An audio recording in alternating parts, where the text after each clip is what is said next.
Hello বন্ধুরা, কেমন আছো সবাই? আশা করি সবাই ভালো আছো।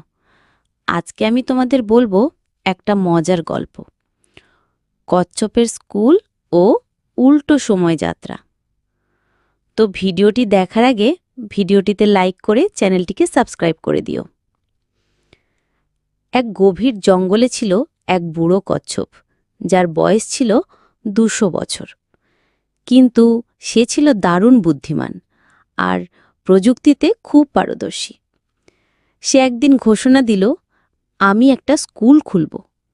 সবাই অবাক হয়ে বলল, কচ্ছপ আর স্কুল?